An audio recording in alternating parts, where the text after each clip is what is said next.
Hello friends, welcome to study revolution.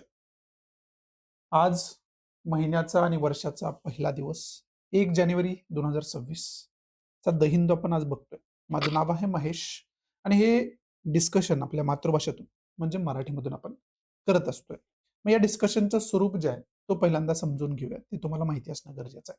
या डिस्कशनमध्ये पहिल्यांदा आपण जे काय एरुटेल महत्वाचे आहेत ते डिस्कस करत असतोय. त्यानंतर टेक्स्ट कॉन्टेक्स्ट पेजवरती एखादा मुद्दा जो आहे तो हायलाइट केलेला असतो, डिटेलमध्ये डिस्कस केलेला असतो. ते समजून घेत असतोय. त्याचं एक्झामच्या दृष्टीतून काय महत्व आहे ते समजून घेत असतोय. त्यानंतर सायन्स पेजवरती जर सिलेबसच्या दृष्टीतून काय महत्वाची कॉन्सेप्ट आली असेल, तर ती आपण कव्हर करत असतोय आणि त्यानंतर ज्या काही महत्वाच्या न्यूज आहेत, त्या महत्वाच्या न्यूज आपण कव्हर करत असतोय. त्याचबरोबर संडे जे व्हर्चुअल जनरल डिस्कशन आहे, ते सुरू आहे. ज्या विद्यार्थ्यांना ते जॉइन करायचं आहे, ते जॉइन करू शकतायत. 11:30 वाजता पर संडेला डिस्कशन असतं व्हर्चुअल बेसिसवरती. आणि हे सगळ्यांसाठी ओपन आणि फ्री आहे. त्यामुळं जे ॲस्पिरंट्स आहेत, ते कोणीही ते डिस्कशन जॉइन करू शकताय. या डिस्कशनची जी काही व्हर्चुअल लिंक आहे, ती लिंक आपला जो स्टडी रिव्होल्यूशन चॅनल आहे टेलिग्रामचा किंवा आन्सर रायटिंगचा ग्रुप आहे, त्याच्यावरती अपडेट प्रत्येक सॅटर्डेला होत असते. त्या पद्धतीनं ती लोकं अपडेट राहू शकतायत. आता हे जनरल डिस्कशन म्हणजे काय, की जे विद्यार्थ्यांचे जनरल क्वेश्चन्स आहेत, मग ते कोणत्याही फील्डमध्ये त्यांना आन्सर रायटिंगमध्ये येतायत, त्यांना प्रिलियममध्ये काय प्रॉब्लेम्स आहेत, मेन्समध्ये बाकी काय प्रॉब्लेम आहेत, प्रिपरेशनमध्ये काय प्रॉब्लेम्स येतात, ह्या सगळ्या गोष्टींवरती जनरल डिस्कशन असतं. त्याचा काही फॉर्मॅट वगैरे नसतोय.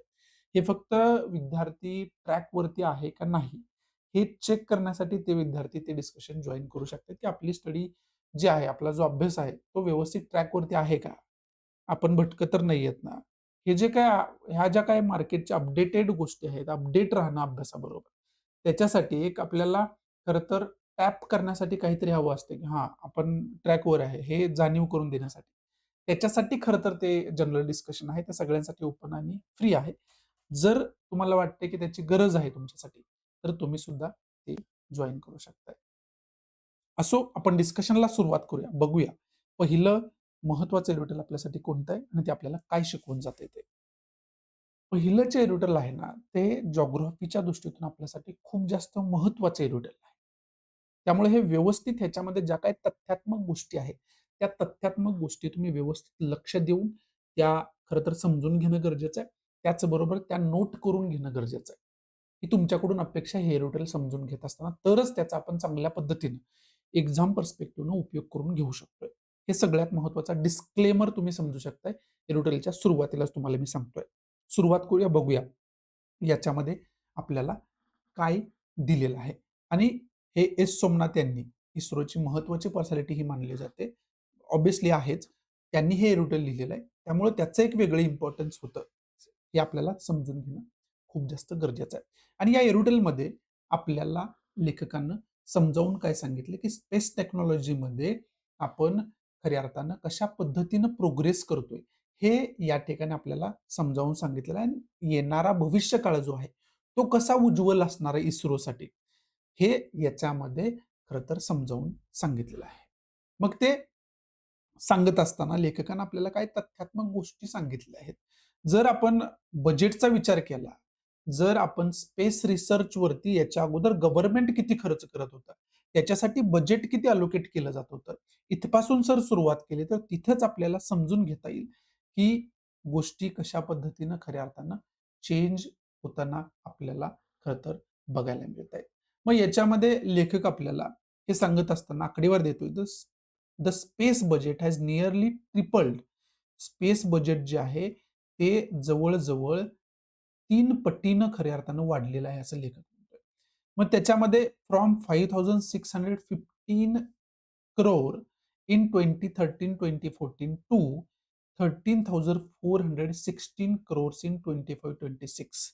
2013-14 मध्ये जर आपण स्पेस रिसर्च रिलेटेड जर बजेट गव्हर्नमेंटचं बघितलं, तर ते 5,000 5,500च्या करोडच्या दरम्यान होतं. ती आता आपल्याला 2025-26च्या जर आपण बजेटमध्ये बघितलं, तर ते जवळ-जवळ 13,416 करोड, खरं तर 13,416 करोड रुपयांपर्यंत आपल्याला गेलेलं बघायला मिळतंय. आणि त्याच्यामुळं आपल्याला हे समजून घेणं गरजेचं आहे, की याला खऱ्या अर्थानं जे जे बूस्ट दिला जातोय, ती किती मोठ्या प्रमाणात दिला जातोय. आणि त्याला काहीतरी रिझन पण आहे. कारण लेखक पुढे पण सांगतोय, की स्पेस इकॉनॉमीचा जर आपण विचार केला, तर ती स्पेस इकॉनॉमीला सुद्धा उज्ज्वल भवितव्य आहे. आणि ते जर आपण बघितलं, तर ते $8 बिलियन वरून आता प्रोजेक्ट केलं जातंय $44 बिलियन एवढं फक्त स्पेस इकॉनॉमीचं बजेट आहे. आणि त्याच्यामध्ये स्पेस इकॉनॉमीचं बजेट म्हणजे काय? की स्पेस रिसर्चमध्ये जो काही आपल्याला डेटा मिळतो, जे काही आपण डेव्हलपमेंट करतो, वेगवेगळे सॅटेलाइट्स वगैरे खरं तर स्पेसमध्ये सोडतोय. मग त्याचा मूनचा अभ्यास करण्यासाठी, बाकी खरं तर वेदर सिस्टम वगैरे जाणून घेण्यासाठी, नेटवर्किंगसाठी अशा भरपूर गोष्टी आहेत. त्याच्यासाठी आपण आपल्या देशासाठी त्याचा फायदा करून घेऊ शकतो. त्याचबरोबर त्या ज्या सेवा आहेत ना, त्या आपण इतर देशांना सुद्धा विकू शकतो. आणि ते जे अर्थव्यवस्था आहे, त्याचं खऱ्या अर्थाने इथं अप्रॉक्सिमेट जो नंबर आहे, तो नंबर या ठिकाणी दिलेला आहे. आणि तो खूप मोठा खरं तर आपल्याला इंडियन गव्हर्नमेंटला, भारत देशाला त्याचा खूप मोठा येणाऱ्या काळामध्ये फायदा होणार आहे आणि त्याच्यामुळेच खऱ्या अर्थानं गव्हर्नमेंट सुद्धा अशा गोष्टींमध्ये मोठ्या प्रमाणात इन्व्हेस्टमेंट करताना आपल्याला बघायला मिळते. कारण एकीकडे आपण डिजिटल इंडिया म्हणतोय, एकीकडे आपण म्हणतोय की एआयच्या जगामध्ये आपण खरं तर चाललेलो आहे. तर त्याच्यामध्ये स्पेस रिसर्चला आपल्याला खूप जास्त खरं तर वाव देणं गरजेचं आहे, सपोर्ट करणं गरजेचं आहे. हे सुद्धा कुठेतरी या ठिकाणी आपल्याला बघायला मिळते, की गव्हर्नमेंटच्या लक्षात आलंय आणि तशा पद्धतीने त्याच्यामध्ये इन्व्हेस्टमेंट सुद्धा गव्हर्नमेंट करताना बघायला मिळते. आणि मग या सगळ्या गोष्टी असताना आपण आत्तापर्यंत जे काही ॲडव्हान्समेंट त्याच्यामध्ये केलेलं आहे, आतापर्यंत जे आपण एफर्ट्स घेतलेले आहेत, ते लेखक इथं सांगतोय, की इंटरनॅशनल स्पेस स्टेशन असू द्या, त्याचा उल्लेख लेखकाने केलेला आहे. तो जो आहे, तो खरं तर डिफायनिंग चॅप्टर आहे अमृत कालमधला. हे खरं तर पी-एम मोदींचे वर्ड होते, असं लेखक सांगतोय. त्याचबरोबर हे सांगत असताना ऑगस्ट 2023 मध्ये जे चंद्रयान-3 लॉन्च केलं, त्याच्यामध्ये आपल्याला टोटल सक्सेस जरी नाही मिळालं, तरी सुद्धा एक गोष्ट आपल्याला इथं समजून घेणं खूप जास्त गरजेचं आहे. ती म्हणजे India the first nation to land near the lunar south pole. हे म्हणजे India is now on the moon. म्हणजे जवळ-जवळ भारत जो आहे, तो आत्ता चंद्रावरती आहे. हे आपल्याला समजून घेणं सुद्धा गरजेचं आहे आणि लुनार साउथ पोलमध्ये फर्स्ट आपली कंट्री आहे, की ज्यांनी खरं तर त्या ऑर्बिटमध्ये लँड केलेलं आहे. असं सुद्धा लेखक या ठिकाणी आपल्याला सांगताना इथं बघायला मिळतंय. मग आता हे सांगत असताना इथं आपण आता चंद्रयान-3 आपण सगळ्यांनी लाईव्ह ज्यांनी लाईव्ह बघितलंय ना, त्यांनी बघितलं असेल, की एकदम शेवट 95% जवळ-जवळ त्याच्यामध्ये सक्सेस आपल्याला मिळालं होतं. पण शेवटी जाऊन कुठेतरी मायनर मिस्टेकमुळं खरं तर ते आपल्याला जे इच्छित ध्येय आहे, ते साध्य झालं नाही. तरीसुद्धा 95% पेक्षा जास्त सक्सेस हे सुद्धा सुद्धा काही कमी नाही आणि त्याच्यामध्ये भरपूर गोष्टी आपण शिकलोय. भरपूर गोष्टी आपण शिकलोय आणि त्याचा येणाऱ्या काळामध्ये आपण चांगल्या पद्धतीने वापर करताना बघायला मिळणार आहे आपल्याला. कारण चंद्रयान-3 मध्ये आपल्याला एवढं मोठं सक्सेस मिळालं. त्याच्यासाठी 2008 मध्ये चंद्रयान-1 आपण लॉन्च केलं होतं. 2019 मधलं चंद्रयान-2 आपल्याला माहिती आहे. आणि मग आता 2023 मधलं चंद्रयान-3 आपण खरं तर बघतोय. मग या 2008 मध्ये आणि 2019 मध्ये जे आपण शिकलो, ते 2023 मध्ये ऑब्व्हियसली आपण इम्प्लिमेंट केलं आणि त्याच्यामुळे एवढं मोठं सक्सेस आहे. मग आता इथून पुढे जर असं मिशन आपण कोणतं लॉन्च करत असेल, तर ते बऱ्यापैकी 100% आपल्याला त्याच्यामध्ये सक्सेस मिळेल. कारण गेल्या 3 मिशन्समध्ये आपण खूप काही त्याच्यामध्ये शिकलेलो आहे. हे सुद्धा याच्यामध्ये समजावून खरं तर लेखक सांगतात आपल्याला. आणि ते सांगत असताना जो लँडर आहे विक्रम आणि प्रज्ञान जो रोव्हर एक्सप्लोरर आहे, तो त्याचा सुद्धा उल्लेख या ठिकाणी प्रकर्षानं लेखक आपल्याला करतोय. ह्या सगळ्या गोष्टी मी तुम्हाला हायलाइट का करतो? हे प्रिलियमच्या दृष्टीतून आपल्यासाठी टेक्निकल नॉलेज म्हणून सुद्धा गरजेचं असतं, की लँडर कोणता होता, त्यानंतर रोव्हर कोणता होता. ह्यामुळे हे तुम्हाला प्रज्ञान, विक्रम लँडर वगैरे माहिती असायला पाहिजे. या सगळ्या गोष्टी खरं तर आपल्याला माहिती असणं गरजेचं आहे. त्याचबरोबर आणखी तथ्यात्मक इन्फॉर्मेशन याच्यामध्ये काय दिलेलं आहे? In 2014 India become the first Asian nation and only the fourth in the world to reach Mars orbit. Mars ऑर्बिटमध्ये पोहोचणारा भारत जर आपण बघितला तर 2014 नंतर जर आपण बघितला, तर पहिली एशियन कंट्री बनलेली आहे आणि चौथी जागतिक कंट्री बनलेली आहे. जी मार्स ऑर्बिटमध्ये आपले सॅटेलाइट जे आहे ती खरं तर एस्टॅब्लिश करू शकलेली आहे. हे या ठिकाणी सांगितलं आहे. And on its maiden attempt with the Mars orbiter missions. आता इथं मंगळयान जे मिशन आपलं होतं ना, त्याच्यामध्ये ऑर्बिटमध्ये लँड करणारी आहे. त्याचबरोबर इथं आदित्य L1 मिशनचा उल्लेख आलेला आहे 2023चा. त्याचबरोबर एक्स्पोसॅट मिशन 2024चा उल्लेख लेखकाने केलेला आहे. मग हे जे सगळं आहे ना, हे एक्स्पोसॅट काय आहे? त्यानंतर स्पॅडेक्स जे जे खरं तर 2024 मधलंच आहे. ते काय आहे? त्या सगळ्या खरं तर गोष्टींचा आपल्याला डिटेल्ड अभ्यास करून ठेवणं ऑब्व्हियसली गरजेचं आहे. त्यानंतर जर आपला फ्युचर आपण बघितलं, जर आपण याला किती सीरियस घेतोय किंवा आपलं फ्युचर याच्यामध्ये आपण काय बघतोय, हे सांगत असताना लेखक इथे सांगतोय, की Chandrayaan four and Chandrayaan five for deeper lunar exploration, a dedicated Venus mission, a Bharatiya Antariksh station bye 2035. 2035 पर्यंत चंद्रयान-4, चंद्रयान-5चं आपलं मिशन आहे.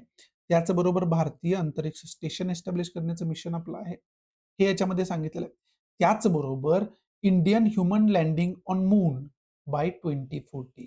2040 पर्यंत भारतीय खरं तर जशा पद्धतीनं नासानं ते एक्सपेरिमेंट केला होता, तशा पद्धतीनं भारतीय इंडिव्हिज्युअल जे मिशन आहे, ते खरं तर आपण कंप्लीट 2024 पर्यंत करण्याचा प्रयत्न करतो. त्याच्यामध्ये काय होईल?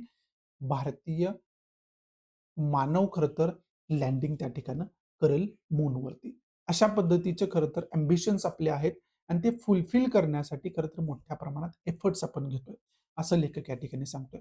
आणि ते सगळं करण्यासाठी ऑब्व्हियसली बजेट जे आहे, ते कशा पद्धतीने अलोकेट केलं जातंय, कशा पद्धतीनं मोठ्या प्रमाणात सपोर्ट त्या गोष्टींना केला जातोय, जेणेकरून हे सगळं जे आपलं अँबिशन्स आहे, ते अचीव्ह व्हावं. हे सुद्धा पहिल्यांदाच तुम्हाला मी सांगितलेलं आहे, की फायनान्शियल सपोर्ट कशा पद्धतीने त्याला या ठिकाणी मिळतोय. त्याचबरोबर आपण जी येणारी जनरेशन आहे, ती खूप मोठ्या प्रमाणात या गोष्टींमध्ये स्टडी करताना आपल्याला बघायला मिळते, प्रोग्रेस करताना आपल्याला बघायला मिळते. मग ते सिद्ध करण्यासाठी लेखक इथं सांगतो, की international Olympiad on astronomy and astrophysics hosted in India August 2025. 2025 मध्ये ही खरं तर ऑलिम्पियाड घेण्यात आली होती, होस्ट करण्यात आली होती इंडियामध्ये आणि त्याच्यामध्ये जवळ-जवळ 300 लोकांनी पार्टिसिपेट केलं होतं आणि हे 300 लोक जवळ-जवळ 60 पेक्षा जास्त देशांमधून आलेले होते आणि याच्यामध्ये भारतीय स्टुडंट्सनीच बाजी मारलेली आपल्याला बघायला मिळालं. म्हणजे याच्यामध्ये विद्यार्थी सुद्धा जे आहे, ते खूप मोठ्या प्रमाणात रस घेऊन अभ्यास करतायत. ते कशा पद्धतीनं प्रोग्रेस करतायत, हे सुद्धा लेखक या ठिकाणी आपल्याला समजावून सांगण्याचा खरं तर प्रयत्न करतोय. आणि हे खरं तर विकसित भारत जी संकल्पना आहे, ती सिद्ध करणारी गोष्ट आहे, असं सुद्धा या ठिकाणी लेखक आपल्याला समजावताना बघायला मिळतं. त्याचबरोबर 2023 मध्ये आपण G20 समिट होस्ट केली, त्याची आपल्याकडे प्रेसिडेन्सी होती. त्याच्यामध्ये सुद्धा India announced a G20 satellite for climate and environmental monitoring with data shared with all nations. याच्यामध्ये इथं इंडियानं G20 मध्ये ही घोषणा सुद्धा केली होती, की या वेगवेगळ्या मिशन्समुळं आम्हाला जे वेदर फोरकास्टिंग वगैरे जे सोपं झालेलं आहे, तो जो डेटा आम्हाला ॲडव्हान्समेंटमध्ये मिळतोय, तो डेटा सर्व कंट्रीसोबत शेअर केला जाईल. त्यामध्ये इंडिया टोटली सपोर्ट करेल, असं याच्यामध्ये खऱ्या अर्थानं अ, अ, इंडियानं घोषणा केलेली आपल्याला बघायला मिळते. मग याच्यामध्ये सुद्धा इंडिया कुठेतरी लीडिंग खरं तर कंट्री म्हणून उदयास येतो. हे सुद्धा आपल्याला या ठिकाणी इग्नोर करून चालणार नाही. त्याचबरोबर कोलॅबोरेटिव्ह मिशन्स आपण करतोय. नासा इस्रोचं मिशन आहे निसार. राइट. त्याचबरोबर आपण इतर कंट्रींसोबत सुद्धा कोलॅबोरेटिव्ह मिशन्स करतो. त्यांच्यासोबत आपण कोलॅबोरेशन करून असे स्पेस रिसर्च वेगवेगळ्या प्रोग्राम जे आहेत, ते लॉन्च आपल्याला खरं तर करताना बघायला मिळतात. मग त्याच्यामध्ये तृष्णा जे मिशन आहे, ते जर्मन जे जे जे खऱ्या अर्थानं सॉरी फ्रेंच स्पेस एजन्सी आहे, त्यांच्यासोबत CNES ज्याला आपण म्हणतो, त्यांच्यासोबत आपण कोलॅबोरेशनमध्ये काम करतोय. जपानसोबत आपण कोलॅबोरेशनमध्ये काम करतोय. युरोपियन जी स्पेस एजन्सी आहे, त्याच्यासोबत आपण कोलॅबोरेशनमध्ये खऱ्या अर्थानं काम करतोय. आणि मग या अर्थानं, खऱ्या अर्थानं सर्व देशांबरोबर, सर्व जगातील बरोबर म्हणजे आपण असं याला म्हणू शकतो, की वर्ल्ड जगामध्ये खरं तर जगाला कशा पद्धतीने फायदा होईल, याच्यासाठी भारत कसं वेगवेगळ्या कंट्रींसोबत मिळून प्रयत्न करतोय, विशेष करून स्पेस सेक्टरमध्ये, हे लेखक इथं सांगतोय आणि मग भारतानं दिलेला भारतीय संस्कृतीनं जो जगभराला दिलेला संदेश आहे, वसुधैव कुटुंबकम, त्याचा अर्थ असा होतो की the world is one family. हा जो संदेश आहे, त्याच्यावरती कुठेतरी भारत देश खरा उतरताना आपल्याला या ठिकाणी बघायला मिळतोय. स्पेस रिसर्चमध्ये असं सुद्धा लेखक इथं सिद्ध करताना आपल्याला या ठिकाणी बघायला मिळतं. हे सगळं लेखकानं या एरोडलमध्ये आपल्याला खऱ्या अर्थानं समजावून सांगण्याचा प्रयत्न केलेला आहे. मग या एरोडलच्या माध्यमातून आपल्याला अभ्यास कोणत्या गोष्टींचा करायला लागेल? चंद्रयान जे जे खरं तर मिशन्स आहेत आपले, मग ते आत्तापर्यंत जे 3 मिशन्स झालेले आहेत, त्याच्या टेक्निकल डिटेल्स, त्याचं खरं तर जे काही इन्फॉर्मेशन आहे, ती इन्फॉर्मेशन काढून ठेवायला पाहिजे. दुसरी याच्या टेक्निकल डिटेल्स असतात काही. म्हणजे चंद्रयान मिशन्समध्ये मग लॉन्चर एखादा असेल, लँडर एखादा असेल, त्यानंतर रोव्हर एखादा असेल, अशा अनेक टेक्निकल डिटेल्स त्याच्यामध्ये असतात. मग त्या टेक्निकल डिटेल्स ज्या आहेत, त्या टेक्निकल डिटेल्सचा आपल्याला अभ्यास करणं खूप जास्त गरजेचं आहे. तो अभ्यास आपण करून ठेवायला पाहिजे. आणि तिसरा महत्त्वाचा पॉइंट काय, की स्पेस रिसर्चमध्ये इंडिया जो आहे, तो ॲडव्हान्समेंट करतोय. त्याचे जे पैलू आहेत वेगवेगळे, ते पैलू आपल्याला माहिती असणं गरजेचं आहे. ते खूप जास्त महत्त्वाची गोष्ट आहे. त्याचबरोबर आपल्याला आणखी कोणत्या गोष्टींचा अभ्यास करून ठेवायला लागेल याच्यामध्येच, तर जे स्पेस इकॉनॉमीचा उल्लेख आलेला आहे, इथं स्पेस इकॉनॉमीचा उल्लेख आलाय. आता ही जी स्पेस इकॉनॉमी आहे ना, त्या स्पेस इकॉनॉमीचा खरं तर तुम्ही अभ्यास करणं गरजेचं आहे. हे इकॉनॉमीच्या विद्यार्थ्यांसाठी सुद्धा गरजेचं आहे, ज्यांचा ऑप्शनल आहे त्यांचा. ठीक आहे. स्पेस इकॉनॉमी, मग याच्यातून जर याला खरं तर स्पेस इकॉनॉमी म्हटलं गेले, तर मग याच्या अपॉर्च्युनिटीज काय-काय आहेत? ठीक आहे. याचा मग भारतीय अर्थव्यवस्थेसाठी येणाऱ्या काळामध्ये काय फायदा होऊ शकतो? कोणते-कोणते स्ट्राँग पॉइंट्स आहेत? हे सगळे आपल्याला अभ्यास करून ठेवणं खूप जास्त गरजेचं आहे. या इकॉनॉमिकल अपॉर्च्युनिटीज ज्या असतात ना, त्या इकॉनॉमिकल अपॉर्च्युनिटीज काय आहेत? अर्थशास्त्रीय खरं तर उपलब्धी ज्या असतात याच्यामध्ये, त्या अर्थशास्त्रीय खरं तर संधी आपल्याला काय-काय आहेत? त्या सगळ्या गोष्टींचा आपल्याला अभ्यास करावा लागेल. राइट. आणि ही जी स्पेस इकॉनॉमी आहे, ती $44 बिलियन पर्यंत जाईल, असं याच्यामध्ये बोललं गेलंय. म्हणून तुम्हाला हे जे स्पेस इकॉनॉमी टॉपिक आहे ना, तो टॉपिक एक वेगळा टॉपिक म्हणून त्याचा अभ्यास करणं खूप जास्त गरजेचं आहे. त्याची एक नोट बनवणं खूप जास्त गरजेचं आहे. आणि ऑब्व्हियसली त्याची जे काही तुमचं रिव्हिजन शेड्यूल असेल, त्याच्यामध्ये ते रिवाईज करत राहणं खूप जास्त गरजेचं आहे. हे विशेष करून इकॉनॉमी ऑप्शन असू द्या किंवा जनरल स्टडीज असू द्या, त्याच्यासाठी मेन्ससाठी खूप जास्त महत्त्वाचा खरं तर हा टॉपिक वेगळा होतो. त्याचा तुम्ही अभ्यास करणं खूप जास्त गरजेचं आहे. त्या सगळ्या खरं तर गरजेच्या गोष्टी आहेत एक्झामच्या दृष्टीतून. त्यामुळे त्याचं एक वेगळं महत्त्व आहे. त्याचा अभ्यास आपण करून ठेवायला पाहिजे आणि ऑब्व्हियसली जिओग्राफीच्या दृष्टीतून सुद्धा हे महत्त्वाचं आहे, हे ऑलरेडी तुम्हाला मी सांगितलेलं आहे. त्यामुळं त्याचा सुद्धा तुम्ही अभ्यास करून ठेवणं या ठिकाणी आपल्यासाठी खूप महत्त्वाचं होऊन बसतं. बाकी इम्पोर्टंट या एरिटलमध्ये असं काही नाहीये. टेक्निकल डिटेल्स जे आहेत, ते जसं की मी तुम्हाला अगोदरच सांगितलं. एरिटेल आपण डिस्कस करत असतानाच तुम्ही नोट करून घेतले असतील. त्याचे रिव्हिजन करणं प्रिलियमच्या दृष्टीतून खूप जास्त महत्त्वाचं आहे. पुढचं जे एरिटल आहे, ते एकतर पहिला पॉइंट या एरिटलचा बेस जो आहे, तो आहे यू-एस-एनं आपल्यावरती जे टॅरिफ्स लावलेले आहेत ना, त्या टॅरिफ्सचा फार्मा इंडस्ट्रीवरती काय परिणाम होतोय, हे या ठिकाणी लेखिकेने या ठिकाणी आपल्याला समजावून सांगण्याचा प्रयत्न केलेला आहे.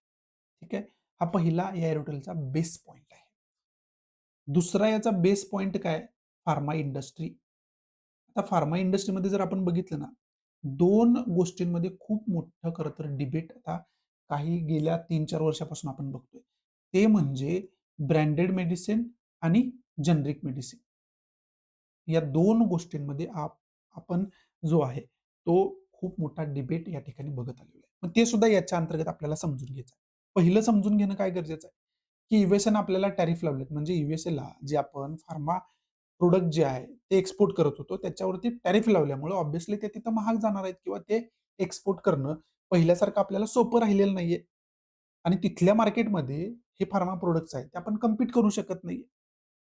आणि त्यामुळं तो तिथं जे बिझनेस अपॉर्च्युनिटीज होत्या, मार्केट अपॉर्च्युनिटीज होत्या, त्या कुठेतरी जवळ-जवळ नाहीशा झालेल्या आहेत. आणि याच्यावरती यूएस टॅरिफ पॉलिसीवरती आपण अनेक वेळा कालच डिस्कस आपण एकदा केलेलं आहे एअरटेल, की याच्यामुळं काय-काय गोष्टी चेंज होत आहेत. त्याच्यासाठी भारत देश जो आहे, तो प्रिकॉशन्स काय-काय घेतोय.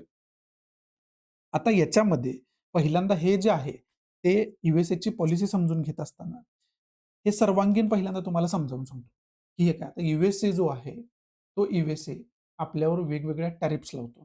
वेगवेगळ्या ड्युटीज वगैरे वाढवतो. त्यामुळे ऑब्व्हियसली आपल्यासाठी जे यूएसएचं मार्केट ओपन होतं, वेगवेगळ्या गुड्स अँड सर्व्हिस विकण्यासाठी, ते कुठेतरी आता महाग झालेलं आहे. ते कुठेतरी आता अवघड झालेलं आहे. मग याच्यासाठी इंडियानं जे आहे, ते इंडियानं काय पावलं उचलली? तर इंडियानं ऑब्व्हियसली इतर मार्केट एक्सप्लोर करायला सुरुवात केली. ही अगोदर पण सुरुवात केलीच होती. मग आपण याच पार्श्वभूमीवर आपण फ्री ट्रेड एग्रीमेंट डिस्कस केला होता. याच पार्श्वभूमीवर आपण बायलॅटरल ट्रेड एग्रीमेंट डिस्कस केला होता. म्हणजे हे जे काही एग्रीमेंट आपले किंवा एमओयू होतील, मेमोरंडम ऑफ अंडरस्टँडिंग ज्याला आपण म्हणतो, ते होतील इतर वेगवेगळ्या कंट्रींसोबत ट्रेडशी रिलेटेड विशेष करून, इम्पोर्ट एक्सपोर्टचे विशेष करून, इकॉनॉमीशी रिलेटेड विशेष करून, ते खरं तर आपण डिस्कस याच्या अगोदर पण केलेलं आहे. मग भारत देशानं काय केलं, की अशा पद्धतीने वेगवेगळे मार्केट एक्सप्लोर करायला सुरुवात केली. कारण यूएसए सारख्या एखाद्या कंट्रीवरती खरं तर व्यापार डिपेंडंट असणं हे खूप आपल्यासाठी किती धोकादायक असू शकतं. हे आता यूएसएच्या एका ॲक्टनं आपल्याला बघायला मिळालेलं आहे. कारण सप्टेंबरमध्ये खऱ्या अर्थानं अचानक डोनाल्ड ट्रम्प जाहीर करतात, की फार्मास्युटिकल इंडस्ट्री असू द्या किंवा वेगवेगळ्या गुड्स अँड सर्व्हिसेसवरती जे टॅरिफ्स आहेत, ते खरं तर पहिल्यांदा 25% केले, परत 50% केले, फार्मास्युटिकल्सवरती 100% केले. हे आपल्याला बघायला मिळालं आणि त्याच्यामध्ये जो निगेटिव्ह इम्पॅक्ट आहे, तो वेगवेगळ्या इंडस्ट्रीजवरती आपल्याला झाला आणि त्याच्यामुळं ऑब्व्हियसली भारतीय अर्थव्यवस्थेवरती पण ऑब्व्हियसली होतो. मग याच्यातून आपल्याला शिकायला काय मिळतंय, की एका कुठल्या मार्केटवरती डिपेंड राहून आपल्याला चालणार नाही. तर जगभरातील मार्केट आपल्याला एक्सप्लोर करायला लागेल. वेगवेगळ्या कंट्रीसोबत तशा पद्धतीचे टाय आपल्याला करायला लागतील. मग त्याचाच खरं तर भाग म्हणून आपण आत्तापर्यंत याच्या अगोदर पण आणि आत्तापर्यंत यूएसएच्या डिसिजनच्या अगोदर असं नाही की आपल्याला यूएसएने हे डिसिजन घेतलं म्हणून लक्षात आलं. ऑब्व्हियसली अगोदरपासून आपल्याला माहिती आहे वेगवेगळ्या मार्केटची आपल्याला किती गरज आहे. मग याचा भाग म्हणून आपण ओमानसोबत वेगवेगळे अग्रीमेंट बघितले आपल्याला. न्यूझीलंडसोबत आता नवीन एक्झाम्पल आहे. ते अग्रीमेंट आपण खरं तर बघतोय. ते मार्केट आपल्यासाठी ओपन होतंय. यूके सारखे कंट्री आहेत, तर ते मार्केट आपल्यासाठी कशा पद्धतीनं ओपन होईल, ज्याच्यामध्ये फ्री ट्रेड वगैरे आपल्याला करता येईल, हे आपण खऱ्या अर्थानं बघत आलेलो आहे. त्याचबरोबर ऑस्ट्रेलियासारखी कंट्री असू द्या, युरोपियन युनियन असू द्या, ह्या वेगवेगळ्या रशियासारखी कंट्री ऑब्व्हियसली रशियासोबत खूप चांगले संबंध आहेत. पण आपण कसं त्यांच्यासोबत फ्री ट्रेड एग्रीमेंट सारखे एग्रीमेंट वगैरे करून मोठ्या प्रमाणात मार्केट एक्सप्लोर करू शकतो. हे प्रयत्न भारताचे चालूच आहेत. आणि वेगवेगळ्या आफ्रिकन कंट्रीज ज्या आहेत, यासुद्धा अजून एक्सप्लोर करणं भारताचं सुरूच आहे. मग या ज्या सगळ्या गोष्टी आहेत, या सगळ्या गोष्टी प्रिकॉशनरी मेजर्स म्हणून भारत घेतोयच. त्यामुळे यूएसए सारख्या येणाऱ्या काळामध्ये यूएसए सारख्या कंट्रीने टॅरिफ लावले, नाही लावले, भारताच्या अर्थव्यवस्थेवरती जेवढा आत्ता परिणाम होतोय, तेवढा भविष्यामध्ये होणार नाही. याची काळजी भारत देश पहिल्यापासून घेतच आलेला आहे. त्याच्यामध्ये आपल्याला किती यश मिळालं, किती नाही मिळालं, तो भाग नंतरचा आहे. ते येणाऱ्या काळामध्ये अजून कंट्रीसोबत आपण एग्रीमेंट वेगवेगळे करणारच आहे. अजून कंट्रींना आपण एक्सप्लोर करणारच आहे. अजून मोठं मार्केट जे आहे ते आपण एक्सप्लोर करणारच आहे.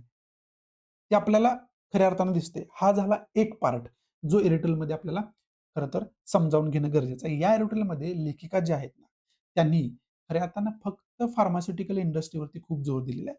परंतु सर्वच जे इम्पोर्ट एक्सपोर्ट आहे ना, ते समजावून घेण्यासाठी सर्वच जो व्यापार जो आहे, तो समजावून घेण्यासाठी हे बॅकग्राऊंड तुम्हाला मी सगळंच समजावून सांगितलं. आता दुसरी गोष्ट फार्मा इंडस्ट्रीची आली. आता फार्मा इंडस्ट्रीमध्ये खऱ्या अर्थानं जो डिबेट चालतो, तो तुम्हाला मी सांगितलं, की जेनरिक मेडिसिन आणि ब्रँडेड मेडिसिन. आता याच्यामधला एक बेसिक डिफरन्स सोप्या भाषेमध्ये समजावून घ्या. जेनरिक मेडिसिन आपण जे म्हणतो ना, जे खऱ्या अर्थानं सेम फॉर्म्युलेशन असतं, सेम सगळं असतं. पण हे जे जेनरिक मेडिसिन आहे, जर आपल्याला ₹100 ला मिळत असेल, तर तेच एखादा ब्रँड जर तो त्याच्या ब्रँड नावानं विकत असेल, तर तेच मेडिसिन जवळ-जवळ आपल्याला 600 ते ₹1000 ला मिळतं. ठीक आहे. आणि बऱ्यापैकी ज्यावेळेस तुम्ही हॉस्पिटलमध्ये जाता, डॉक्टर जे प्रिस्क्राईब करतात, ते तुम्हाला ब्रँडेड मेडिसिनच प्रिस्क्राईब करतात. त्याचं रिझन काय? तर ऑब्व्हियसली यांना फॉरेन ट्रिप दिलेली असते, वेगवेगळे गिफ्ट्स दिलेले असतात, टेस्टिंग मेजर्स म्हणून काही-काही दिलेले असतात. ज्या-ज्या वेळेस साध्या जरी डॉक्टरला तुम्ही व्हिजिट करायला गेला, तर त्याच्या काउंटरवरती अनेक गोष्टी ठेवलेल्या असतात. इव्हन त्याचा जो टेथोस्कोप आहे, ज्याच्यानं तो तपासतो आपल्याला, तो सुद्धा कुठल्यातरी ब्रँडनंच त्याला गिफ्ट केलेला असतो बऱ्यापैकी कंडिशनमध्ये. त्याच्यावरती खऱ्या अर्थानं ब्रँडिंग पण केलेलं असतं.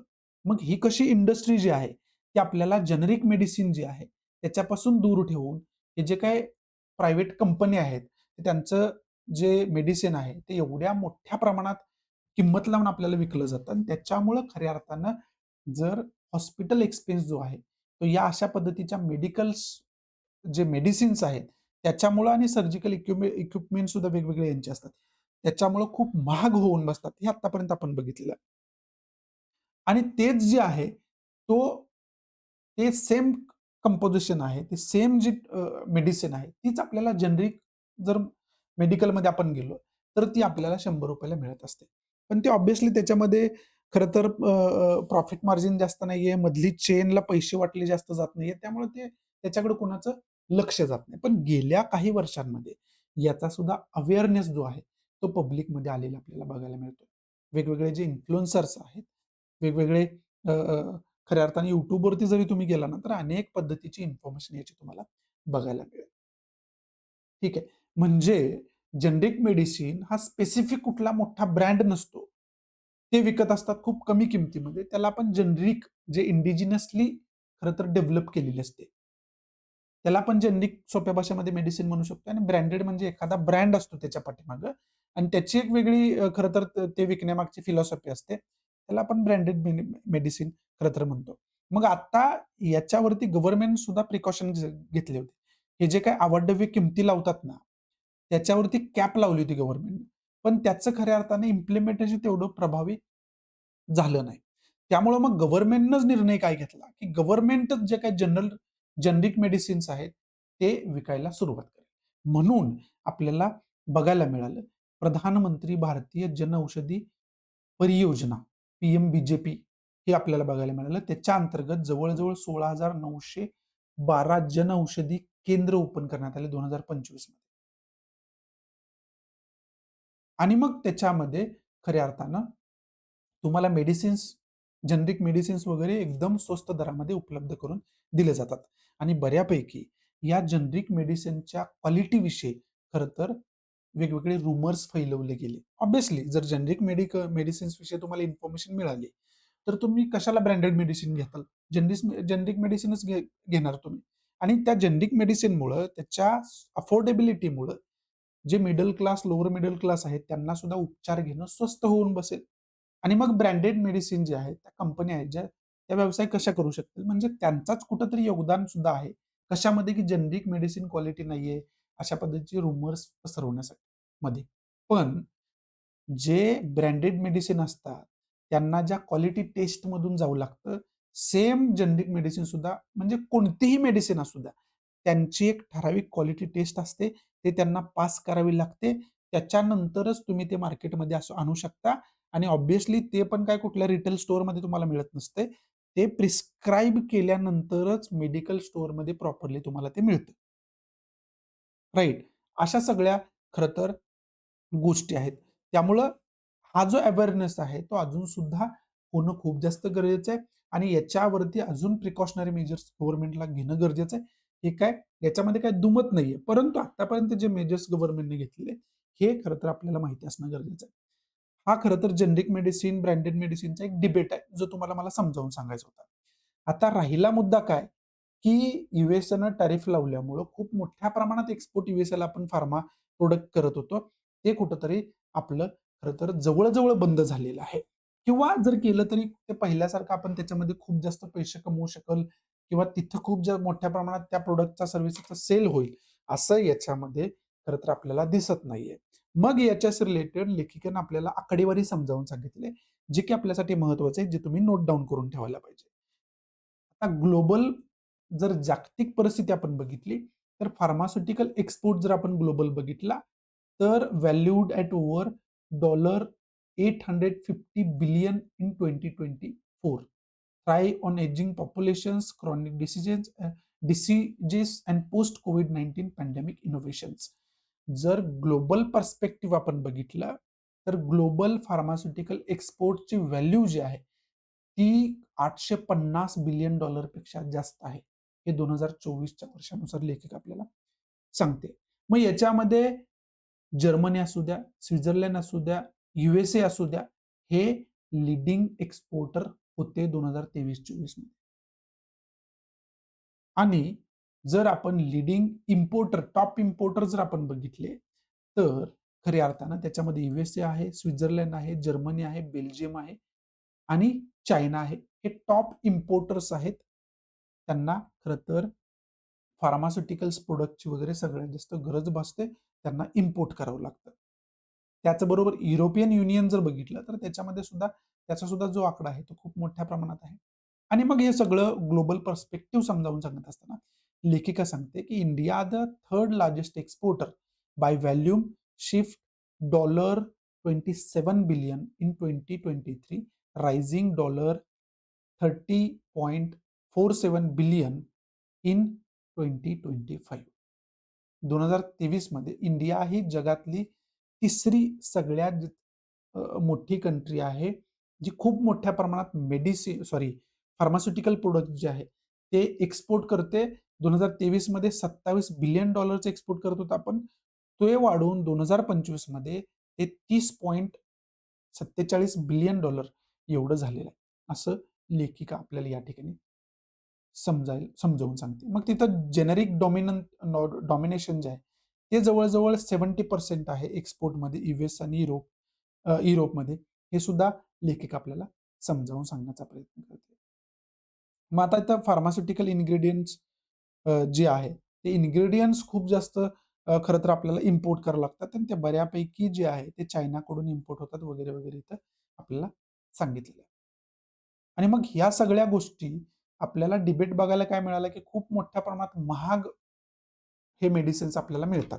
मग त्याचा डिबेट आपण बघितलं, की फार्मा जे आहे, ते खरं तर ब्रँडेड आणि जेनेरिक या दोघांमध्ये विभागलेलं आहे आणि त्याच्यामध्ये चालणारा जो डिबेट आहे आणि त्याच्यामुळं कशा पद्धतीने मेडिसिन्स महाग झालेली आहे, हे आपल्याला बघायला मिळालं. मग याच्यामध्ये गव्हर्नमेंट वेगवेगळे मेजर्स कसे घेते, हे आपल्याला बघायला मिळेल. त्याबरोबर आता नवीन जी कॅप जर आपण बघितली, तर ते अगोदर 12% जी होता मेडिसिन्सवरती, तो आता 5% झालेला आहे. त्यामुळे आणखी स्वस्त दरामध्ये मेडिसिन्स आपल्याला बघायला मिळणार आहेत. हे सुद्धा या ठिकाणी लेखिका आपल्याला समजावून सांगताना बघायला मिळतं. आणि हा सगळा जो पर्स्पेक्टिव्ह आहे, तो लेखिका आपल्याला समजावून सांगते. आणि मग या यूएसएच्या बदलत्या टॅरिफ्समुळं आपल्या व्यापारावरती, विशेष करून फार्मास्युटिकल इंडस्ट्रीवरती कसा निगेटिव्ह इम्पॅक्ट होतो आणि त्याच्यामधून मार्ग काढण्यासाठी खरं तर भारत कोणकोणती पावलं उचलतो. मग ते ओमानचं तुम्हाला सांगितलं free trade agreement, bilateral trade agreement, बाकी जे एमओयू जे आहेत ते केले जातात. हे सगळं तुम्हाला या ठिकाणी खऱ्या अर्थानं समजावून सांगितलं, की त्याच्यामधून मार्ग आपण येणाऱ्या काळामध्ये कसं काढणार आहोत. याच्यावरती सुद्धा भारत देश काम करताना आपल्याला खऱ्या अर्थानं बघायला मिळते. मग हे जी-एस-टीचा पण इथं उल्लेख आलाय. म्हणजे हे जे काही स्लॅब्स आहेत वेगवेगळे 0% आहे, 5% आहे, 12% आहे, 18% आहे, 28% आहे. हे जे काही स्लॅब्स आहेत, हे स्लॅब सुद्धा आपल्याला माहिती असणं खूप जास्त गरजेचं आहे. मग आता याच्यामध्ये ज्या काही टेक्निकल गोष्टींचा उल्लेख आलेला आहे. आता एक तर बेसिक तुम्हाला अंडरस्टँडिंग सांगितले, की फार्मा इंडस्ट्रीमध्ये प्रॉब्लेम्स नेमके कोणकोणते आहेत. त्याच्यामुळं मग पब्लिकच्या ज्या बेसिक गरजा आहेत त्याच्यावरती कसा निगेटिव्ह इम्पॅक्ट होतोय. हे तुम्ही समजावून घेतलं. टेक्निकल डिटेल जी आले, जी स्लॅब्स वगैरे त्याची जी काउन्सिल असते, काय असते, गुड्स अँड सर्व्हिस टॅक्सची डेफिनेशन वगैरे, डायरेक्ट, इनडायरेक्ट टॅक्स पासून तुम्हाला त्याचा अभ्यास करावा लागेल. ते वेगळं सांगायची गरज नाहीये. त्याचबरोबर इथं उल्लेख आलाय प्रधानमंत्री भारतीय जनऔषधी परियोजना, पी-एम-बी-जे-पी. मग त्याच्या अंतर्गत आपण कशा पद्धतीने जनऔषधी केंद्र वगैरे ओपन केलेलं आहे, त्याचा उद्देश काय? त्याचा डिटेल तुम्हाला अभ्यास करणं खूप जास्त गरजेचं आहे. आणि ग्लोबल ट्रेड जो फार्मास्युटिकल्समध्ये होतो, त्याची आकडेवारी इथं या ठिकाणी लेखिकेनं खूप छान पद्धतीने आपल्याला समजावून सांगितली. मग त्याचा आपण विशेष नोट बनवून ठेवायला पाहिजे. हे आपल्याला अर्थशास्त्राच्या दृष्टीतून महत्त्वाचं ठरू शकते. ठीक आहे, इम्पोर्ट एक्सपोर्टचा जो वाटा आहे ग्लोबल ट्रेडमध्ये इंडियाचा, तो या ठिकाणी तुम्हाला या ठिकाणी समजून घेता येतो. त्यामुळे या टेक्निकल गोष्टी तुम्ही नोट करून घेणं, त्याचा अभ्यास करून ठेवणं गरजेचं होऊन बसतं. पुढे जर आपण बघितलं तर टेक्स्ट कॉन्टेक्स्टच्या पेजवरती एक सुप्रीम कोर्टाचं जजमेंट डिस्कस केलंय. म्हणजे त्या जजमेंट बेसवरती जो मुद्दा होता तो डिस्कस केलाय. तो विशेष करून बिहार स्टेटचा आहे. सुमी उल्हा वर्सेस स्टेट ऑफ बिहार हे सुप्रीम कोर्टाचं एक खरं तर केस आहे. त्याचं जजमेंट आहे. याचा तुम्ही अभ्यास करून ठेवा. पण याच्या अंतर्गत मला तुम्हाला एका गोष्टीचा अभ्यास करणं, त्या गोष्टीकडे लक्ष देणं गरजेचं आहे असं सांगायचं आहे. ती हिंट आपल्याला मिळते. लँड रिफॉर्म जे आहे ते मॉडर्न हिस्ट्रीमध्ये तुम्ही अभ्यास करता. ठीक आहे. आणि आता कुठल्याही महाराष्ट्रामध्ये सुद्धा जर तुम्ही बघितलं, एखाद्या जमिनीची किंवा प्रॉपर्टीची खरेदी विक्री करणं, हे किती अवघड गोष्ट आहे, किती डोकेदुखीचं काम आहे हे आपल्या सगळ्यांना माहिती आहे. त्याचबरोबर याच्यामध्ये वेगवेगळे फ्रॉड्स होण्यासाठी किती जागा आहे, किती लूप होल्स त्याच्यामध्ये, हे सुद्धा आपण अनेक वेळा ते न्यूजमध्ये पण बघितलेलं आहे आणि अनेक लोकं याच्यातून जातात सुद्धा आणि त्याचं प्रमाण खूप मोठं आहे. म्हणजे कुठेतरी या गोष्टी बदलणं, या गोष्टी स्ट्रिक्ट करणं आणि सोप्या सुद्धा करणं हे खूप जास्त गरजेचं आहे. हे पूर्ण देशाला लागू होतं, कोणत्या स्टेटला लागू होत नाही. हे या एरोटेलमध्ये आपल्याला कुठेतरी सांगण्याचा प्रयत्न केलाय.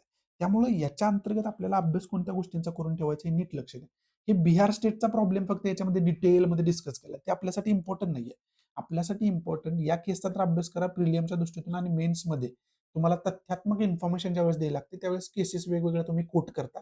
त्याच्यासाठी ही लँड रिफॉर्मसाठी महत्वाचे आहे. ठीक आहे. पण लँड रिफॉर्म जे आहे ना, हा जो मुद्दा आहे, हा मुद्दा आपला खरं तर वर्षानुवर्ष खरं तर पेंडिंग पडलेला डोकेदुखीचा मुद्दा राहिलेला आहे. तो इंग्रजांच्या काळात पण होता, आत्ता पण आहे. त्यामुळं लँड रिफॉर्म जे आहेत, ते हिस्ट्रीमध्ये पण अभ्यास करून ठेवायचे आहेत आणि त्याची जी काही लिंक आहे, ती लिंक तुम्हाला करंट सिच्युएशन सोबत करायची की आत्ता परिस्थिती काय? ह्याच्यासोबत करायची त्याच्यावरती आधारित एखादा मेन्सला क्वेशन विचारला जाऊ शकतो. त्यामुळं त्याचा तुम्ही अभ्यास डिटेलमध्ये करून ठेवायला हे रुटीन आपल्याला सांगतं. बाकी लोकल कंडिशन, लोकल जे काही ॲक्टिव्हिटीज आहेत याच्यामध्ये डिस्कस केलेले आहेत. लोकल प्रॉब्लेम जे बिहारचे आहेत ते डिस्कस केलेले आहेत लँड रिफॉर्मच्या रिलेटेड. ते आपल्यासाठी खऱ्या अर्थानं महत्त्वाचं अजिबात नाहीये. पुढे एक मुद्दा डिस्कस केलाय, विशेष करून रोमिला थापर ह्या खूप मोठ्या हिस्टोरियन आहेत हां. यांची बुक जे आहेत ना, आता यांचे जे काही बुक्स आहेत ना, त्याच्यावरती यू-पी-एस-सीची सुद्धा खरं तर म्हणू शकतो खूप नजर असते आणि मेन्समध्ये आपण याच्या अगोदर बघितलेलं आहे अनेक वेळा, की यांचा जो कंटेंट असतोय ना, त्याच्यावर आधारित बऱ्याच वेळा क्वेश्चन आले डायरेक्ट मेन्समध्ये. त्यामुळे रोमिला थापर ही पर्सनॅलिटीज हिस्ट्रीमधली खूप जास्त आपल्यासाठी महत्त्वाची होऊन बसते आणि हे जे सगळं आलंय त्यांचे नवीन बुक वगैरे जे आलेले आहेत त्याच्या प्रमोशनल बेसिसवरती टेक्स्ट कॉन्टेक्स्टवरती आलेले आहेत. पण त्याच्यामध्ये त्यांचं जे काही मत आहे ते त्यांनी मांडलेलं आहे आणि ते मांडत असताना आपल्याला ते सांगतायत की past, present, future the dangerous path of distorted history. Distorted history त्यांनी का म्हटलंय, की एक तर आपण प्रॉब्लेम काय बघतोय, की WhatsApp युनिव्हर्सिटीचा. WhatsAppवरती एखादा मेसेज आला, नथुराम गोडसेला कोण भगवान बनवते, अनेक वेगवेगळे जे कॉन्ट्रोव्हर्शियल लीडर्स आहेत, त्यांना खऱ्या अर्थानं कशा पद्धतीनं प्रमोशन्स दिले जाते. मग गांधींना वेगळ्या पद्धतीने पोट्री केलं जाते WhatsAppवरती. अशी वेगळी जी हिस्ट्री आहे, त्याचं खऱ्या अर्थानं डिस्ट्रक्शन कुठेतरी होतंय. हा एक मुद्दा आहे. दुसरा मुद्दा काय आहे, ज्यावेळेस इंग्रज भारतावरती राज्य करत होते, ज्यावेळेस ते करत होते, तर ते स्वतःला त्यांची हिस्ट्री लिहित असताना स्वतःला वाईट कधीच दाखवणार नाहीत. त्यामुळे ते जे हिस्ट्रीचं डिप्लिकसी जी आहे, ती कुठेतरी त्या ठिकाणी बघायला मिळाली.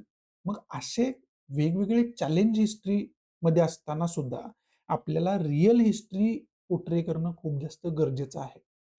असं लेखिकेला सांगायचं आणि मग त्याच्यामध्ये काय-काय चॅलेंजेस आहेत आणि मग ते सगळे चॅलेंज फेस करून जे रिअल काय हिस्ट्रीमध्ये घडलं होतं, ते मांडल्यानंतरच आपण त्याच्यातून योग्य बोध घेऊ शकतो. पण आत्ताची परिस्थिती जर बघितली, जे रिअल आहे, ते दुरापास्तच आहे.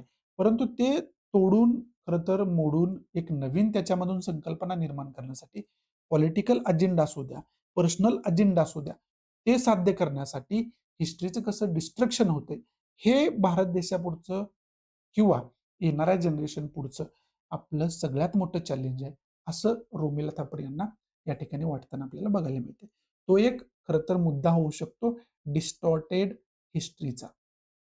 हिस्ट्रीचं कसं डिस्ट्रक्शन होतंय, ते खरं तर हा एक मुद्दा हिस्ट्रीच्या दृष्टीतून आपलं त्याच्यावरती ओपिनियन डेव्हलप करण्यासाठी याचा वेगवेगळ्या पैलूंनी आपण अभ्यास करणं खूप जास्त गरजेचं आहे. हे मेनसाठी वगैरे आपल्यासाठी महत्त्वाचं नाहीये. हे महत्त्वाचं कधी असतं, ज्यावेळेस तुम्ही पर्सनॅलिटी टेस्ट म्हणजे इंटरव्ह्यूसाठी जाता त्यावेळेस. मग अशा पद्धतीचा मुद्दा मांडून तुम्हाला तुमचं ओपिनियन याच्यावरती विचारलं जातं. त्यामुळे तुमचं ठाम ओपिनियन त्याच्यावरती असण्यासाठी किंवा बॅलन्स्ड ओपिनियन ज्याला आपण म्हणतो, ऑथेंटिक ओपिनियन ज्याला आपण म्हणतो, ते जर तुमचं असायला पाहिजे असं तुम्हाला वाटतंय, तर या अशा गोष्टींचा अभ्यास करणं खूप जास्त गरजेचं असतं. त्यामुळे या गोष्टीचा तुम्ही अभ्यास करून ठेवा. पर्सनॅलिटी टेस्टमध्ये होऊ शकते, त्याचा तुम्हाला उपयोग 100% होईल आणि ज्या विद्यार्थ्यांचा ऑप्शनल हिस्ट्री आहे, त्यांनी तर याचा डिटेलमध्येच अभ्यास करणं गरजेचं आहे. ते 100% पर्सनॅलिटी टेस्टमध्ये तुम्हाला हा क्वेश्चन येईलच येईल. त्यामुळं तुम्ही त्याचा अभ्यास करून ठेवणं खूप जास्त गरजेचं आहे. पुढचा एक छोटासा पण खूप मोठा मुद्दा या ठिकाणी डिस्कस केलाय. तो म्हणजे इंडिया जो आहे, तो चायनाला सुद्धा मागे टाकले राईस एक्सपोर्ट करण्यामध्ये. राईस म्हणजे तांदळाच्या व्यापारामध्ये आपण असं म्हणू शकतो. पण राईस उत्पादनामध्ये आपण स्वतःला लीडर बनवू इच्छितोय जगाचा लीडर बनवू इच्छितोय येणाऱ्या काळामध्ये. पण राईस ग्रोविंग मध्ये जे काही फार्मर्स प्रॉब्लेम्स फेस करतायत. कारण मी तुम्हाला सांगतो, तांदूळ हे असं पीक आहे, ह्याला खूप जास्त पाणी लागतं आणि ऑब्व्हियसली शेतकऱ्यांचा सगळ्यात मोठा प्रॉब्लेम काय? पाणी. आणि मग हे पाणी मिळवण्यासाठी मोठ्या प्रमाणात खऱ्या अर्थानं बोरवेल्स वगैरे मारल्या जातात. मोठ्या प्रमाणात खरं तर त्याचं पाणी काढण्यासाठी खनन वगैरे होतं. मग हा जो प्रॉब्लेम आहे, याच्यासाठी गव्हर्नमेंटनं प्रयत्न करणं गरजेचं आहे. असं या खरं तर लेखामध्ये आपल्याला समजवण्याचा कुठेतरी प्रयत्न केलाय आणि तशा पद्धतीची आकडेवारी थोडीशी द्यायचा प्रयत्न केलेला आहे. मग याच्यामध्ये तुम्हाला अभ्यास कोणत्या गोष्टींचा करून ठेवायचा? याच्यामध्ये आपल्याला अभ्यास करून ठेवायचा पहिला राईस ग्रोविंग जो जॉग्राफिकल टॉपोग्राफी आहे. कुठं-कुठं मोठ्या प्रमाणात तांदळाचा खरं तर शेती होते. याचा अभ्यास तुम्हाला करून ठेवायला लागेल पहिला पॉइंट. दुसरा पॉइंट याचं एक्सपोर्ट जे आहे, तो कोणत्या कंट्रीला किती आपण करतोय, त्याचं प्रमाण काय आहे, हे आकडेवारी आपण बघून ठेवणं गरजेचं आहे. या 2च गोष्टी आपल्याला याच्यातून चांगल्या पद्धतीने अभ्यास करून ठेवायच्या आहेत. प्रिलियमच्या दृष्टीतून हा मुद्दा जो आहे, तो आपल्यासाठी खूप जास्त महत्त्वाचा आहे. आणि गव्हर्नमेंट याच्यासाठी काय-काय वेगळ्या योजना वगैरे राबवते का? ह्या सगळ्या गोष्टींचा आपल्याला या ठिकाणी अभ्यास करून ठेवायचा आहे. इथून पुढं आपल्या ज्या महत्त्वाच्या न्यूज आहेत, त्या महत्त्वाच्या न्यूज सुरू होत आहेत. पहिलीच न्यूज बांगलादेशशी रिलेटेड आहे. बांगलादेशमधली एक एक एक महत्त्वाची पर्सनॅलिटी जी आहे, त्यांची डेथ झालेली आपल्याला बघायला मिळालं आणि त्याच्याच रिलेटेड मग जे external affair minister S. Jaishankar वगैरे आहेत, त्यांनी तिथे व्हिजिट केलेलं वगैरे आपल्याला बघायला मिळालं होतं. परंतु या न्यूजच्या माध्यमातून आपल्याला अभ्यास जे पहिल्यापासून द हिंदू फॉलो करतायत आपल्याला, त्यांना हे आत्तापर्यंत समजलं असेल, की याच्यातून आपल्याला अभ्यास कोणत्या गोष्टींचा करायचा आहे. हे आपल्यासाठी इंटरनॅशनल रिलेशनच्या दृष्टीतून नेबरहूड कंट्रींचा जो अभ्यास करायचा आहे ना, बांगलादेश आपली नेबरहूड कंट्री, त्याचा सोबत इंडियाचे कसे रिलेशन्स आहेत, त्याचा आपल्याला अभ्यास करून ठेवायचा आहे. त्याचं रिझन काय आहे? आत्ताच आपण बघितलं, की तिथं मोठ्या प्रमाणात खरं तर हिंसक वळण लागलेलं आपल्याला बघायला मिळालं. पब्लिक रोडवरती येऊन हिंसक ॲक्टिव्हिटीज वगैरे करताना बघायला मिळाले. त्याच्यामध्ये परत अजून एक भर म्हणजे एका हिंदू युवकाची मॉब लिंचिंग त्या ठिकाणी झालेली बघायला मिळाली. आणि त्याच्यामध्ये मग भारतामध्ये सुद्धा बांगलादेश एम्बॅसीच्या समोर हिंदुत्ववादी संघटनांनी प्रोटेस्ट सुद्धा मोठ्या प्रमाणात केलेले आपल्याला बघायला मिळाले. अशा पद्धतीचे वेगवेगळे पडसाद आपल्याला उमटलेले बघायला मिळाले होते. मग याच्यामध्ये आपल्याला समजून काय घेणं गरजेचं आहे, की भारत आणि बांगलादेशचे रिलेशन कसे राहिलेले आहेत. त्याची हिस्ट्री, आताचे रिलेशन कसे आहेत, त्या सगळ्या गोष्टींचा आपल्याला अभ्यास करणं खूप जास्त महत्त्वाचं होऊन बसतं. आणि त्या गोष्टींचा आपण चांगल्या पद्धतीने अभ्यास करून ठेवायला पाहिजे. पुढची न्यूज आहे ती एका टेकडीशी रिलेटेड खरं तर न्यूज आहे. त्याच्यावरती दिवं लावायला पाहिजे की नाही लावायला पाहिजे? याच्यामध्ये सेंट्रल आणि स्टेट गव्हर्नमेंटमध्ये खरं तर आपल्याला बघायला मिळते की आर्ग्युमेंट आपल्याला या ठिकाणी बघायला मिळते. हे आपल्यासाठी महत्त्वाचं नाही. आपल्यासाठी जिओग्राफीच्या दृष्टीतून प्रिलियमच्या दृष्टीतून हे महत्त्वाचं आहे. तिरुपरकुंद्रम हे जे काय आहे ना, याची फक्त इन्फॉर्मेशन थोडीशी काढून ठेवा. जिओग्राफिकल त्याची इन्फॉर्मेशन काय, ती काढून ठेवा. प्रिलियमच्या दृष्टीतून अशा गोष्टी वगैरे कधी-कधी विचारल्या जातात. त्यामुळं फक्त त्याचा अभ्यास करा. बाकी पॉलिटिकल गोष्टी आहेत इम्पोर्टंट नाही. पुढची न्यूज आहे ती परत इलेक्शन कमिशनशी रिलेटेड न्यूज आहे आणि याच्या अगोदर पण मी तुम्हाला सांगितलेलं आहे, की इलेक्शन कमिशन हे क्रिटिसिझमचा विषय का बनलंय किंवा इलेक्ट्रोल प्रोसिजरच क्रिटिसिझमचा विषय का बनलंय? पहिलं तर ही इलेक्ट्रॉन जी काही ईव्हीएम मशीन आहे, ती पहिलं तर कारण त्याच्यामध्ये खूप लूप होल्स आहे. त्याच्यावरती कोणाचा ट्रस्ट राहिलेला नाही, हा पहिला मुद्दा आहे. दुसरा मुद्दा काय आहे, की वोटर लिस्टमध्ये कुणाची नावं गायब झालेली आहेत. कोण डेथ पर्सन आहे, पण तो गेल्या 10 वर्षापासून त्याच्या नावानं कोणतरी दुसरंच वोट करते. अशा पद्धतीच्या ज्या वेगवेगळ्या गोष्टी आहेत, त्या समोर येताना आपल्याला बघायला मिळाल्या आणि तो पूर्ण देशाचा आता खरं तर मुद्दा बनलेला आहे. आणि मग डायरेक्टली आपली जर लोकशाही देश आपण म्हणतो, तर लोकशाहीमध्ये इलेक्शन सिस्टम जी आहे, ती खूप स्ट्राँग असणं आणि मजबूत असणं आणि प्रोटेक्टेड असणं खूप जास्त गरजेचं आहे. मग कुठेतरी हे जे भारत देशाचं जे बेसिक स्ट्रक्चर आहे, त्यालाच धक्का लावण्याचा कुठेतरी इथं प्रयत्न होतोय का? अशा पद्धतीचे सवाल याच्यावरती उठवले जातात. म्हणून हा मुद्दा डेमोक्रेसीशी रिलेटेड आहे. त्यामुळे हा मुद्दा आणि डेमोक्रेसी याचे लिंक करणारा स्टडी आपल्याला करावा लागेल. आणि तो स्टडी आपण करून ठेवायला पाहिजे. अशा न्यूज इथून पुढे पण येत राहतील. पण आपल्याला वारंवार लक्षात ठेवायचं की याचा अभ्यास कोणत्या गोष्टींचा करणं गरजेचं आहे. बिटवीन द लाईन आपल्याला समजायला पाहिजे की सिलेबसला कुठं कनेक्ट होतंय हे. हे समजणं खूप जास्त गरजेचं आहे. प्रिलियमसाठी महत्त्वाचं आहे, मेन्ससाठी महत्त्वाचं आहे. डेमोक्रेसीवरच्या वेगवेगळ्या डेफिनेशन सुद्धा प्रिलियमला विचारला जाऊ शकतात, की कुणी कुठली डेफिनेशन दिलेली आहे. त्यामुळे जे महत्त्वाचे थिंकर्स होते त्यांनी डेमोक्रेसीवरती काय बोलले का? त्यांच्या डेफिनेशन काय होत्या? ह्या अभ्यास करून ठेवणं आणि मग मेन्सच्या दृष्टीतून क्वेश्चन कसा फॉर्म होईल, असा अभ्यास करणं हे आपल्यासाठी गरजेचं होऊन बसतं. पुढची न्यूज आहे ती केरळाचे एक प्रिस्ट होते. त्यांना खरं तर त्यांच्याबरोबर त्यांचे जे काही 7 अदर साथीदार होते, त्यांना बेल मिळालेली आहे, अशा पद्धतीची न्यूज आहे. ह्या न्यूजमध्ये काय दिलंय आपल्यासाठी महत्त्वाचं का आहे हे लक्षात घ्या. इथं कन्व्हर्जनचा खरं तर मुद्दा आहे. त्यांच्यावरती केस वगैरे फाईल केली होती, की हे खरं तर धर्मांतरण करतायत, असं याच्यामध्ये बोललं जातं. म्हणजे हिंदूंना, इतर धर्मियांना ख्रिश्चनमध्ये खरं तर कन्व्हर्ट वगैरे केलं जातं, असं त्यांच्यावरती आरोप होते आणि त्यामुळे त्यांना अरेस्ट झाली होती. मग आता इथं मुद्दा कोणता येतोय? इथं मुद्दा येतोय रिलिजियस फ्रीडमचा आणि हा फंडामेंटल राइट आहे. ठीक आहे. कोणत्या धर्मावरती मी विश्वास ठेवायचा, कोणत्या धर्माचं मी आचरण करायचं, हा माझा मूलभूत अधिकार आहे. त्याच्यामध्ये मला कोण फोर्स नाही करू शकत. ठीक आहे. भारतीय राज्यघटनेमध्ये मूलभूत अधिकार दिले. त्याचं माझं हनन कधी होता कामा नये. हे धार्मिक स्वातंत्र्य आपल्याला सांगतात. मग हे रिलिजियस कन्व्हर्जनचा जो मुद्दा आहे ना, तो मुद्दा कायम खरं तर क्रिटिसिझमचा, डिबेटचा मुद्दा ठरलेला आहे. रिलिजियस कन्व्हर्जन जे केलं जातं, ते बऱ्यापैकी लोकांचं ब्रेन वॉश करून केलं जातं, अशी सुद्धा टीका याच्यावरती झालेली आहे. म्हणून आपल्याला हा जो आपला फंडामेंटल राईट आहे आणि मग त्याच्यामध्ये ब्रेन वॉश करून रिलिजियस कन्व्हर्जन करणं, याच्याच रिलेटेड कायदा कोणता बनवलाय का? याच्याशी रिलेटेड भारतीय राज्यघटनेमध्ये फंडामेंटल राइट्स वगैरे आहे. अजून काही तरतुदी दिलेल्या आहेत का? ठीक आहे. भारतीय न्याय संहिता आपण म्हणतो, ज्याला आपण इंडियन पिनल कोड अगोदर म्हणत होतो. त्याच्यामध्ये अशा पद्धतीचे प्रोव्हिजन सेक्शन्स वगैरे कोणतं आहे का? ह्या सगळ्या गोष्टींचा आपल्याला चांगल्या पद्धतीने अभ्यास करावा लागेल. त्या दृष्टीतून ही न्यूज आपल्यासाठी महत्त्वाची आहे. पुढची न्यूज आहे ती ऑपरेशन सिंदूरशी रिलेटेड आहे. भारत-पाकिस्तानमध्ये युद्धजन्य परिस्थिती जवळ निर्माण झाली होती. त्याच्याशी रिलेटेड आहे. यूएसने याच्यामध्ये दावा केला होता ट्रम्पनी. ऑब्व्हियसली त्यांना peace prize, Nobel peace prize पाहिजे. त्यामुळे त्यांना पीस मेकर बनायचं आहे. त्याच्यामध्ये त्यांनी दावा असा केला, की भारत-पाकिस्तानमध्ये शांतता प्रस्थापित करण्यामध्ये यूएसएला यश आलं. म्हणजे यूएसएने त्याच्यामध्ये प्रयत्न केले होते म्हणून शांतता प्रस्थापित झाली. आणि त्याचं समर्थन पाकिस्ताननं सुद्धा केलं होतं. त्याच्यामध्ये परत ट्विस्ट म्हणजे चायनाने याच्यामध्ये असा दावा केला, की आम्ही त्याच्यामध्ये मध्यस्थता केली होती. आणि मग आता भारत देशानं ते डिनाय केलेलं आहे. मीडिएशन वगैरे त्यांनी केलं होतं. हे भारत देशानं डिनाय केलेलं आहे. मग आता एक वेगळं शीतयुद्ध चायनामध्ये, यूएसएमध्ये या दोघांच्या भारत-पाकिस्तानच्या युद्धावरून निर्माण झाली की काय? अशी परिस्थिती इथं निर्माण झालेली आहे. त्यामुळं इथं फक्त अभ्यास कोणत्या गोष्टींचा करून ठेवायचा आहे, की याच्यामध्ये भारताचे जे आहे ना, इंडियाचे जे आहे ना, ते इंटरनॅशनल रिलेशन्स मग ते पाकिस्तानसोबत कशा पद्धतीचे आहेत, चायनासोबत कशा पद्धतीचे आहेत, यूएसए सोबत कशा पद्धतीचे आहेत, हे अभ्यास करून ठेवणं आपल्यासाठी गरजेचं आहे. आणि बाकी मग जिओग्राफिकल टोपोग्राफी, पाकिस्तानसोबत बाउंड्री लाईन शेअर करतोय आपण, चायनासोबत बाउंड्री लाईन शेअर करतोय आपण, त्या गोष्टींचा अभ्यास आपल्याला करावा लागेल.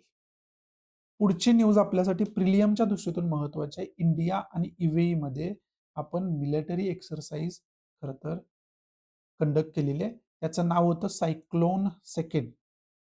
ही कन्क्लूड केली यूएसए सोबत आपण. त्यामुळे हे सायक्लोन सेकंड जे आहे, त्याची इन्फॉर्मेशन आपल्याला काढणं गरजेचं आहे. मिलिटरी ऑब्व्हियसली मिलिटरी ड्रिल होती इंडिया आणि यूएईमध्ये आणि ही जी कन्क्लूड झाली, ती अबुधाबीमध्ये झालेली आपल्याला पाहावयास मिळते.